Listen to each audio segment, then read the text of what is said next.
Hi guys, and welcome to this air traffic control simulator, which is called Endless ATC.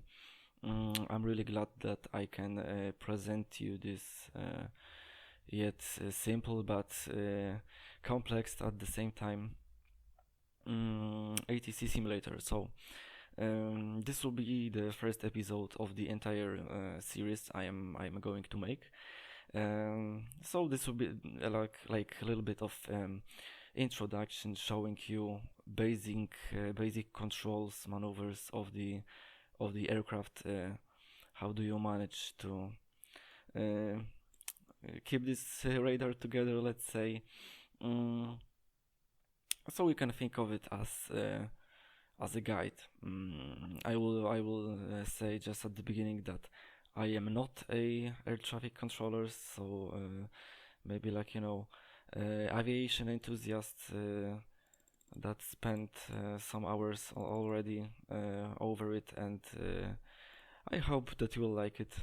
Mm, so let's begin. First of all, you can see airplanes. These are the airplanes, and one of them are green, and the others are pink. So what does it mean? Basically, the green aircrafts are the ones that are going to land onto your airport. Your airport is in the same center, so basically right here. And the pink planes are the planes departing from it. So this is like the main difference. The entire let's say effort you need to make is about the planes that planes are going to land, and the departing planes are the planes that you need to be let's say aware of. You need to expect some crazy situations that may be caused because of the departing airplanes, because most of the time you will just approve the aircraft to fly their own way, but then they may cause some trouble. So let's start from the beginning. Here, this blue line is the ILS, so you can think of it as a tube that the landing aircrafts need to go inside. So basically, as you can here see this aircraft that is just coming onto the ILS. After approving the ILS, the aircraft will change the heading by itself onto the airport and land safely. You can control the aircraft in three main ways, let's say. This is by changing the speed, changing the altitude, and the heading. So let's start from the beginning. This is you can set, because there is really a lot of options here in the menu. You can see in the display or whatever. You can see this is the most advanced display that will show you like all of the available information about the aircraft. So starting from the beginning. Here we have, for example, this aircraft that is already on the ILS.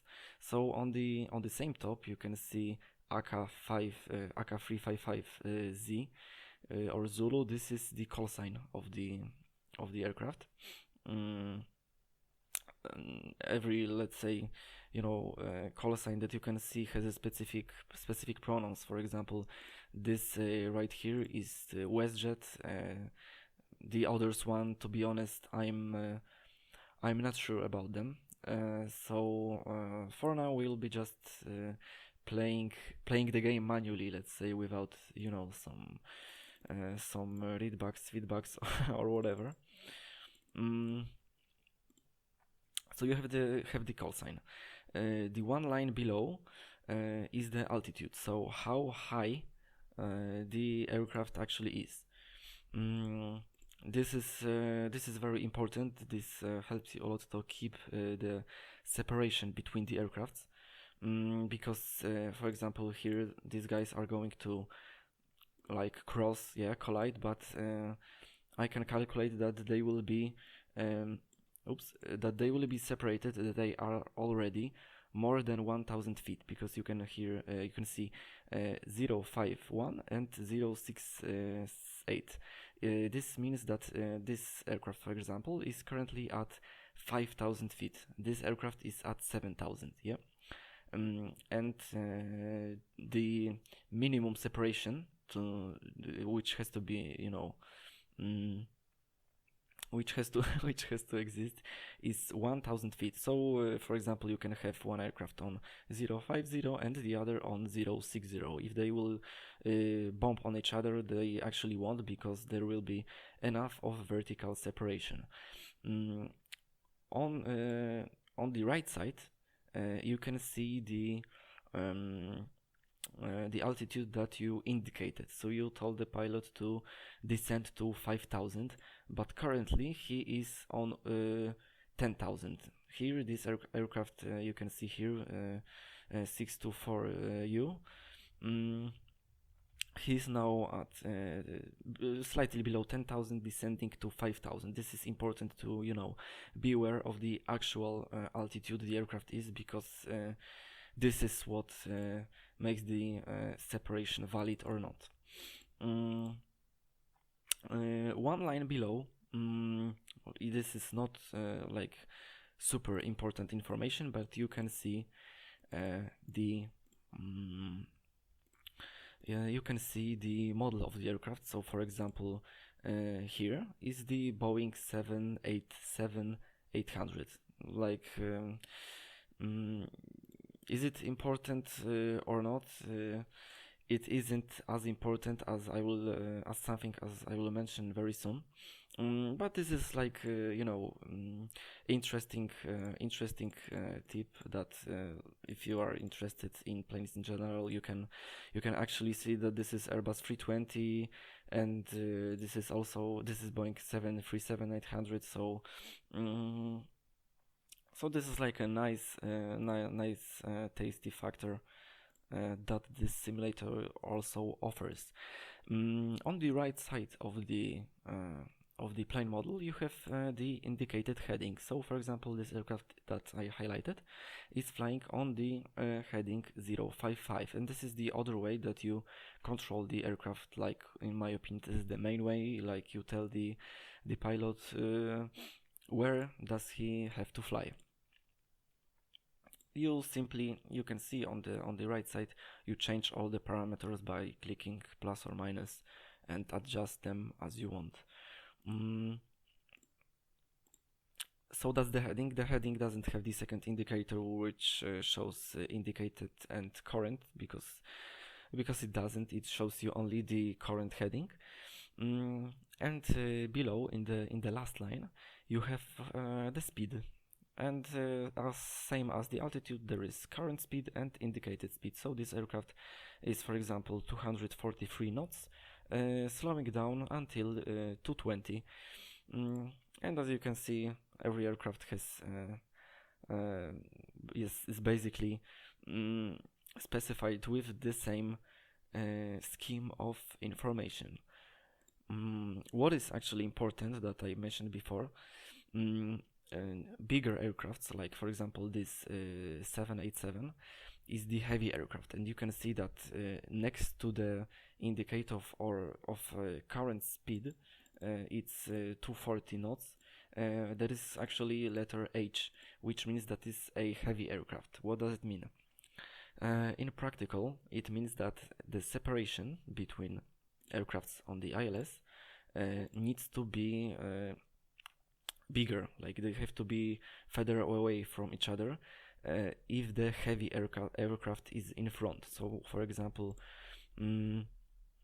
oops, I forgot to descend this aircraft. So for example, this WestJet, this Boeing 737 is not a heavy aircraft, but if it would, the aircraft behind him would have to maintain further separation. So this is important when you land the traffic, because you need to be aware that it is more optimal to put light aircraft in front and then heavy aircraft, because the separation can be smaller. So you can basically land more planes in the same amount of time. We can hand out this guy to the tower and pray that this guy will actually descend as low as he has to. Alright, let me think for a second. We can do it that way. Yeah, it should be alright. So, what's more? So basically, as you see, you can change the altitude by these arrows. The line shows you how long will it take to the aircraft to to actually gain the indicated flight level. The same with speed and the heading. So you turn it right, left. I think it's pretty simple. ILS is an interesting thing because when you want the plane to actually land, it has to approach the ILS under, let's say, soft angle. It needs to be definitely less than 90 degrees. 45 is already optimal. This guy is, as you can see, even less than 45 degrees approaching to the ILS. So when you have the aircraft approaching the ILS, you just press the ILS button, and the aircraft will do the entire rest by itself. You can see that here in this aircraft you can see ILS 2 for right, which already means that the ILS will be let's say successful. The aircraft will come onto the ILS under the soft angle and will continue straight to the runway. If you will tell some aircraft to join the ILS but under for example 90 degrees, you can see that it only showed ILS but without the runway. So you can already see that something is wrong, and you will need to correct the heading and ILS approval once again. So I will unclick the ILS, but this is the alright heading for this aircraft to come after the next one. Maybe we'll slow him down a little bit because this aircraft here is heavy. As you can see here, this white line indicates where the next aircraft needs to be. So we can actually take it a little bit to the left, and then we will make a sharp right turn onto the runway. What else? Basically, as in real life, air traffic controllers have a lot of tools to make their life easier. What does it mean? Is, for example, what makes controlling the traffic a lot easier is to control the aircraft with the altitude not random or just close to the runway then descend, but with some kind of a plan. For example, as you can see, all the aircrafts that are coming from the south, these three, are going on to flight level 030. The other ones on this side are a little bit higher.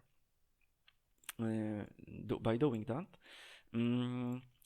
this is like additional, you know, safety thing, because if I would mess something up and misjudge the heading or the timing, and two planes would fly onto each other, the separation will be kept. So this makes the life a lot easier. Why do you separate the aircrafts by this diagonal? That is the actual. This diagonal is actually the ILS. So as you can see, the aircrafts are coming onto the ILS from both sides, from the right side of the ILS and left side, and this is the highest probability of collision, because as you can see, aircrafts that are coming from the same side of the ILS are going into a pattern. This is like the snake game. You know what I mean? So basically, they turn usually in the pretty close, the same spot, which is where this aircraft, for example, turned, and there is really low probability of collision. The things are different when the other side comes in, because really, for example, you can have a situation when you have two aircrafts already on the ILS. I would have to prepare this scenario for you, but I can show you. Maybe you can imagine and know what I mean. Imagine this aircraft is where he actually is, and this aircraft that is flying onto the ILS is already on the ILS, and this aircraft is just coming to the ILS. So if you want him to put this aircraft between these two that already are on the ILS, this is like a risky maneuver. I would say maybe not risky, but it requires the actual skill, knowing the airplane speed and so on and so on. How do they like actually behave in the sky? Because if you mess the timing, you can bump this aircraft onto the previous one or the one in front of him. I can see that here the separation might not be kept, so we will give this guy left heading to avoid it, because he can't descend faster, and the departing aircraft shouldn't be. It's better in general if you have two planes that might collide on the departure. It is better to and we have 10,000 feet, so we can take this guy back onto the heading. Oh, here we have interesting situation. Two planes are departing at the same time, and the separation is already gone. But this is alright if the planes are departing, and they will have different headings indicated at the beginning. So I will approve this guy to climb. This guy is already approved. Alright. If you have an aircraft on the ILS or departing aircraft above 3,000 feet, you can hand these aircrafts into the hands of another controller. So in this case, this is the transit guy that handles the plane above us and next to our radar, and these guys onto ILS are going to the guy sitting in the tower, and basically you can imagine that the guy on the airport is talking to these planes right now that are going to land.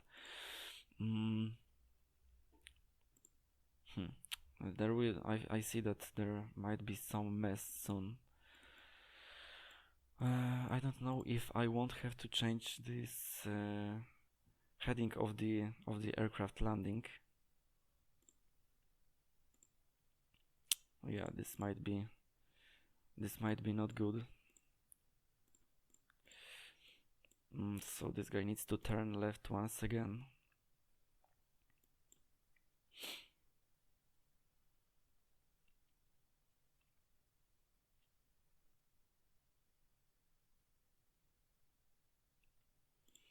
Alright, this is FedEx, I think, and I can give him already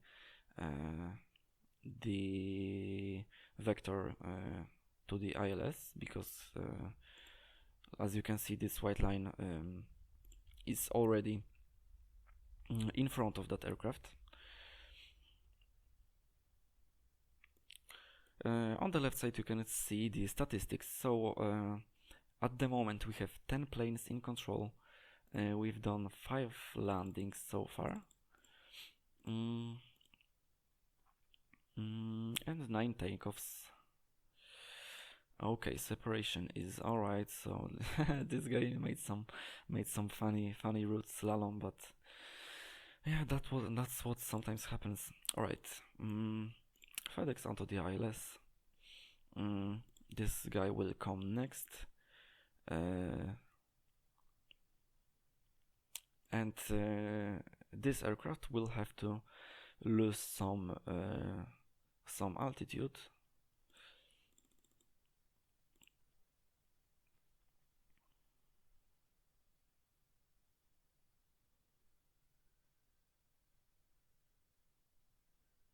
Alright, it looks good so far.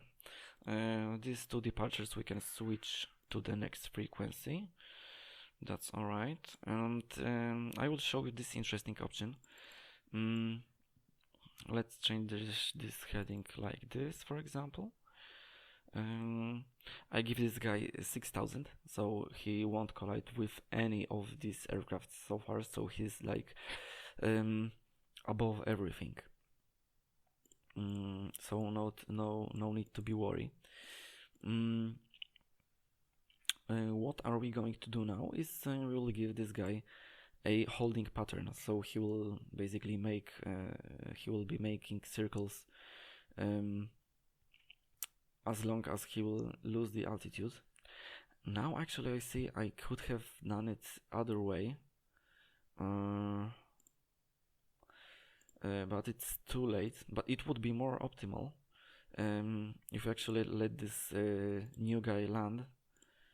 Okay, so how you do the holding pattern, you just hold the direct button and the aircraft will come into hold. What happened here actually, because there is so many things happening at the same time, and it's hard to talk about. Here we have other airport that is open for landings and takeoffs as well. And here you can see this different color aircraft with the TZ tag will come to land onto this airport. Alright, what happens here? This guy is holding. This guy can join ILS. Here we give the right heading to make some more distance. Alright, looking good so far. Here we can hand out. Here we will leave this guy in our control for a while. I'm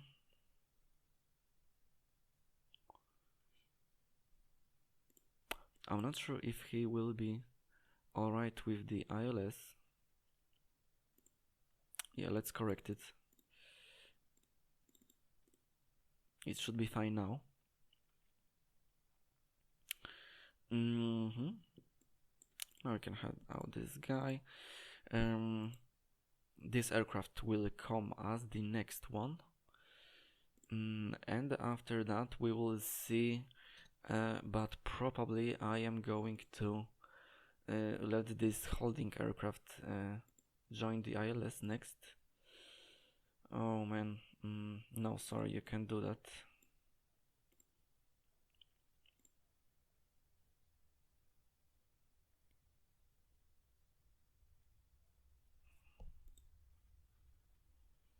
Yeah, sometimes you see in this case this aircraft would be unable. Sorry, this green aircraft would be unable to make space for the departing one. There was not enough time. Yeah, now you are.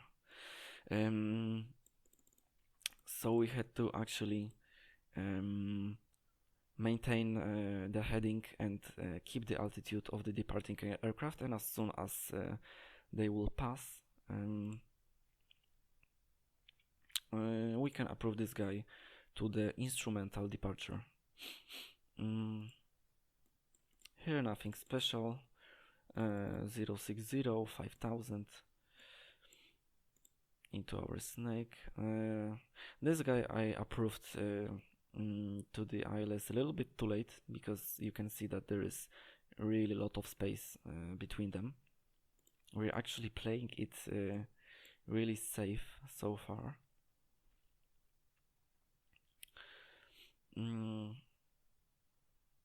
Alright, and now you can go to your AFSEP departure.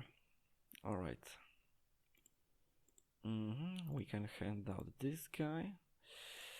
And I also think we have to correct this vector. Okay, so and now in a while I will let this guy. A320 is not heavy, so we can already give him 140 for the ILS. The holding aircraft, I will decrease the speed really low, to like 180 maybe, to create some separation. Leave the holding and give this heading like this. We can hand out. This guy can descend to, let's say, 4000 would be optimal. Oh, nice. They opened the second runway to land, so we can actually split these two aircrafts. Can give this guy onto runway 23. Is it correct? Yes, ILS 23. And this guy onto 24 right and descend. No. Yes, this is 24 right, sir.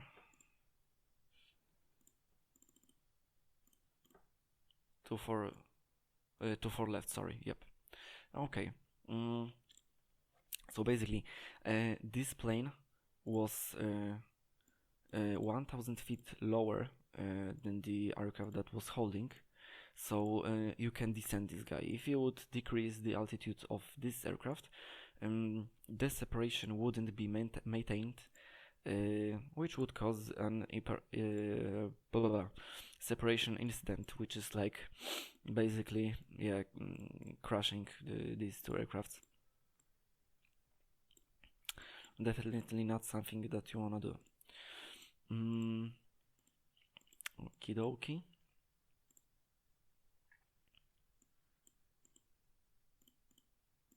Are you good now? You are awesome. You can see that this is already 033, so we can, without any worries, descend to 5000.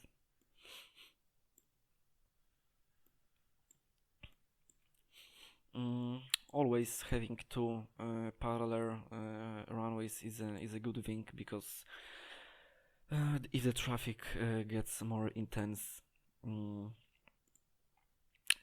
you can always shuffle them a little bit to clear the situation a lot faster.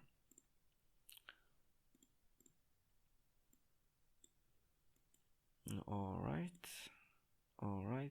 and alright.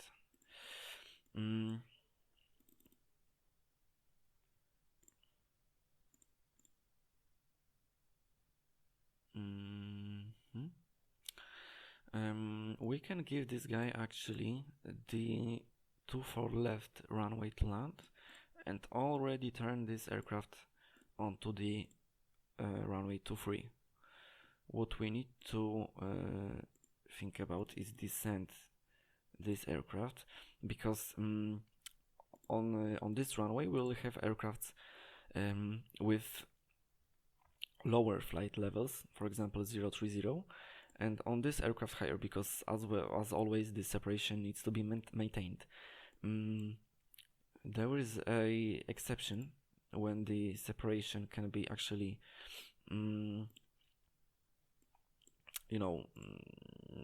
not exist, when you have the two aircrafts already on the ILS. When you see the aircraft join the ILS, you can see lock. When the two aircrafts are locked, if this guy descends to 3000, for example, the separation wouldn't be violated, because they are already onto the ILS. This is the only situation where you can actually let's say not care about the separation. All right, you can hand out you also. All right, 9 planes in control. Actually, in this airport, it's 35,000, I think. Sorry, 035. So 3,500 feet, where the aircraft can be switched over to the next controller. Alright, so this lonely guy may turn onto the ILS and land safely.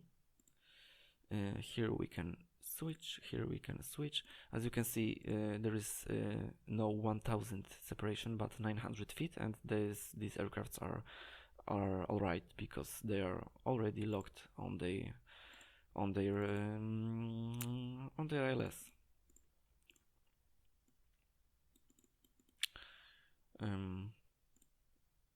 Okay, you can turn right. Here need to be very careful, because all of these three aircrafts are at 5000. So keep an eye on them, but I can see that it will be alright.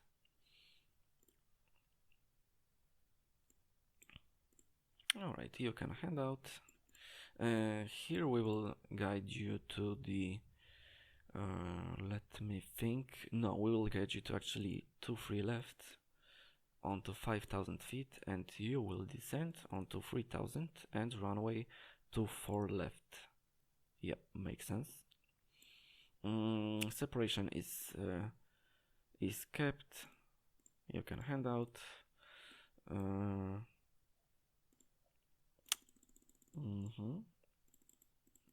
Already 3000.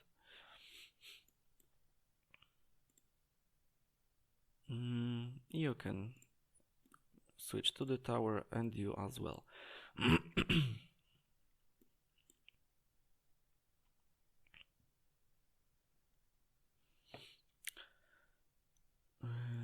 Yep, he is going to cross the localizer of runway 23, but we accept that because we want him on runway 24 left.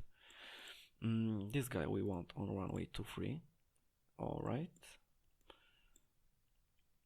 And when he crosses, I can actually already give him this vector.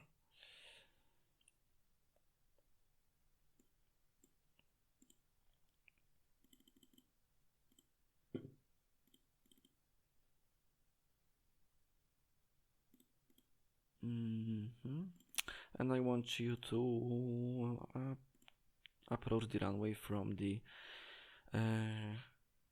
right side and maintain maybe 7000, because you're flying close to the runways, so avoiding any collisions. ILS 24 left. Alright, right heading and 3000, and you are locked. Thank you. You are also locked. Thank you. Alright, we are going good so far.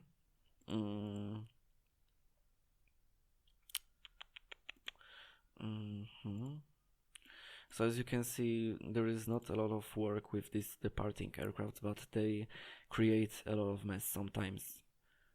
For example, right now, Maybe descent 4000 and it should be fine if you will start descending below 5000.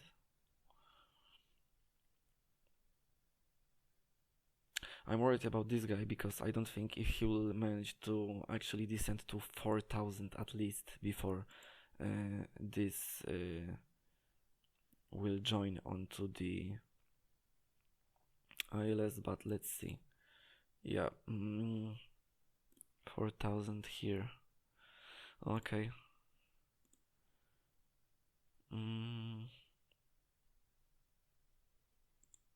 You know what? Actually, we'll do it like this. Maintain 5000 and runway 23.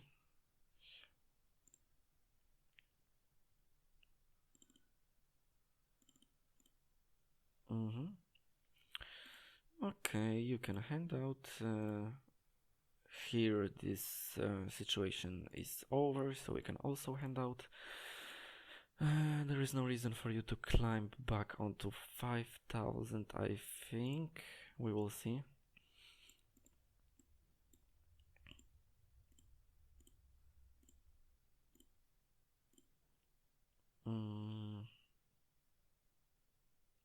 Yep, okay. So these guys are coming actually really low above this this runway, but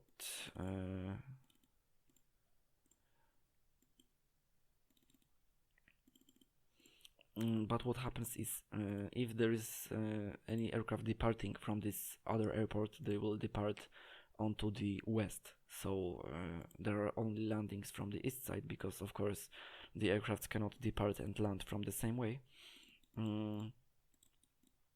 So it will be alright if he will cross from the right side.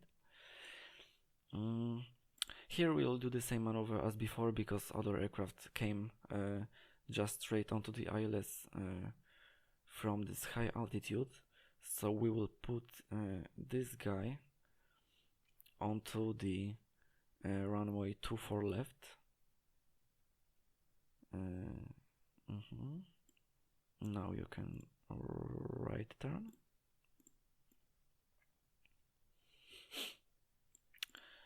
Here we have another guy coming onto this Tango Zulu airport.